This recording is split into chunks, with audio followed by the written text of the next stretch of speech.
ও মা, মটরশুঁটি ছাড়াচ্ছ? মটরশুঁটি কচুরি বানাবে? ঠিক আছে, তাহলে আমি বানাবো, তুই আমাকে পুরটা বানিয়ে দে। ময়দাটা মেখে নেব, তেল, একটু কালো জিরে, স্বাদ মতো লবণ দিয়ে।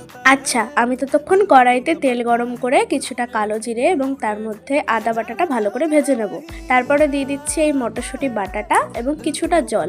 শুকিয়ে এলে দিয়ে দেবো একটুখানি নুন আর হলুদ এবং লাস্টে দেবো একটু ছাতু, যাতে একটুখানি বাইন্ডিং করা যায়। নে, আমার ময়দা মাখাটা কমপ্লিট, এবার পুরটা ভরে দে। আচ্ছা, আমি পুর ভরা শুরু করছি, তুমি ততক্ষণ কড়াইতে তেলটা চাপিয়ে দাও, গরম হতে দাও।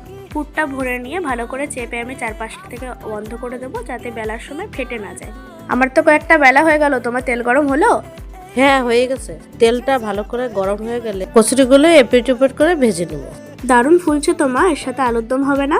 হবে, তার জন্য পরের ভিডিওটা দেখতে হবে। আর তোমরা শীত শেষ হওয়ার আগে কড়াইশুঁটির কচুরি বানিয়ে খেয়ে নিও। রান্নাটা তোমাদের কেমন লাগলো জানিও এবং সাবস্ক্রাইব করে দিও। বাই।